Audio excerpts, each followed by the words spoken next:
I wanted to go through the different distilleries that make whiskey in Canada. So I'll do a video and a tasting on each, and then I'll talk about small producers as well. So we'll go through the big guys, and then we'll talk about some of the smaller guys. And I wanted to start with the oldest distillery that's still operating, Hiram Walker.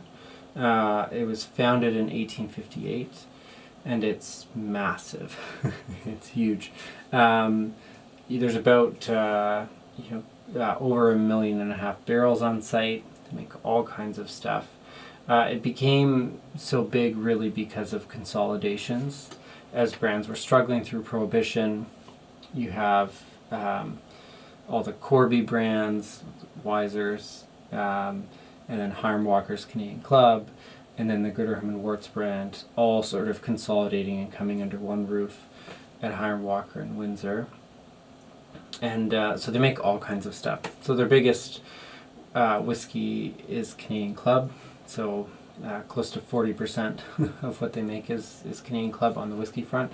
But it's not just whiskey. They also make Malibu rum, which is a massive, massive brand. And then they make all the Wiser's whiskeys and the Gibson's whiskeys. So there's a lot going on. And they're owned by Pernod Ricard, which is the second largest drinks company in the world. And they're located in Windsor, in the south of Ontario, actually close to the southernmost part in Canada, actually south of Detroit. So, and if you walk around, there's a part of Windsor downtown called Walkerville, named after Hiram Walker, and you often smell sort of a baking bread. You can smell the distillery at work. So they make all kinds of stuff. They use, one of their workhorses is corn that they distill twice through a massive column still. And then they also have a pot still that they use as well. So usually they will distill their grains either once through column still, twice through column still, or once through column still and then through a pot still after that. And so corn distilled twice through column still gives you this really nice light base whiskey, which is the foundation for a lot of their blends. But then they also, I guess the other side of that coin, the most flavorful, goes through column still and then a pot still, and that's how you get their pot still rot, which is lot number 40. So they work with different grains. They use corn, rye, barley, and wheat, and they use malted and unmalted versions of a number of those grains, and they combine different distillation techniques. So there's tons and tons of stuff that they make. So pot distilled wheat, you have column distilled malt. You have all kinds of stuff coming in.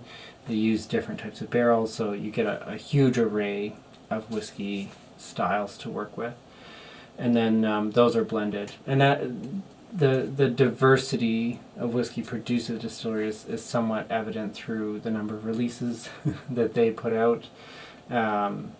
They've sort of been a dream for the Canadian whiskey connoisseur in the last probably mainly 5 years. It's just been whiskey release after whiskey release after whiskey release, and there's been so much diversity in what they've put out. The quality has been quite high.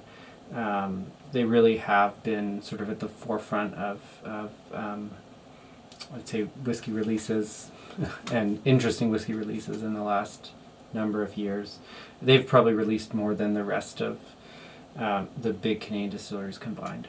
So, and at the helm of that is Don Livermore, who's the master blender, who is very, very good at communicating the technical science of distilling and whiskey making in a way that helps us all understand. So on that note, if you do want to learn more about Hiram Walker Distillery, Don does have 2 books that are available online through JP Wiser's. which are good and give you a good amount of information about the distillery. Davin's book, Canadian Whiskey, I'll continue to recommend if you ever want to know more specifics about the distillery. One last note before I talk a bit about some of the brands that they produce. In terms of it being huge, it has the capacity to put out 55 million liters a year. It's a lot of whiskey. To put it in perspective, there was a Whiskey Advocate article from a number of years ago that tried to kind of sum up how big Hiram Walker is. And if you Hiram Walker, so the stills at Hiram Walker will fill an Olympic-sized swimming pool in about 46 hours. So if you think about how long it takes you to fill up a standard tub, which is about 42 gallons, with the tap on full, and then think about filling up 16,000 of those, and to be able to do that in less than 2 days, it's a lot of whiskey pouring out of Hiram Walker. The article also did talk about, the still could float a Halifax class battleship in 2 days. So huge. So that came from a Whiskey Advocate article from fall 2014 by Lou Bryson, who is a great author. So look that up if you want some more specifics. It's worth looking into. In terms of sort of what they've produced some of my favorite Canadian whiskey ever. I think I can't pick just one bottle. My two favorite things that they've ever produced has been the 35-year-old J.P. Wiser's and then the Canadian Club 40-year-old. All the whiskeys in the 40-plus-year-old Canadian Club, I guess, series have been just stellar. And the 235s we got and the 23 were also great. They're just some amazing whiskey. Some of the limited releases like Dissertation, have been really, really solid. But they make other things as well. They have a Good Worts brand, which is sort of based around blending of different grains, which is quite interesting. Lot number 40, well known for good reason. It's big, intense rye. And they released a few cast strength versions of it, and the ones that weren't finished were awesome. I wasn't as big of a fan of the finished ones, but that's depends on how much you like wood. Some people really, really love them, so don't take my word for it. They've released a ton of NHL Alumni Series whiskeys. They also make Pike Creek whiskeys, which are whiskeys with a focus on finishing, so finished in rum or port or sherry casks. And then, of course, Canadian Club and Gibson's as well. So a lot of whiskey coming out of there, and there's a lot that I would recommend. On the lower end, a really great bottle is J.P. Wiser's Triple Barrel. It's under $30. It's a really nice whiskey that has a nice kind of punch of rye and some good complexity, and it's really hard to beat at that price point. It's probably my favorite sub $30 bottle of Canadian whiskey, so I recommend that one. And in terms of a slightly bigger whiskey at that price, in terms of flavor, it's hard to find. J.P. Wiser's 15. It's an interesting whiskey that's sort of based around older corn whiskey. So it's a bit lighter with some subtlety, but it gives you a really good idea of what age does to Canadian whiskey, and it's one that I would also recommend.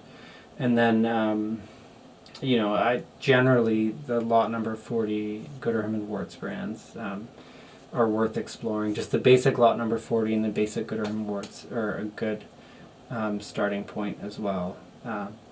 If you like whiskeys that can be a bit sweeter, the Pike Creek 10, some people like as well. So, so you don't have to go to high price points to sort of explore the distillery. It's most of what they put out is worth exploring.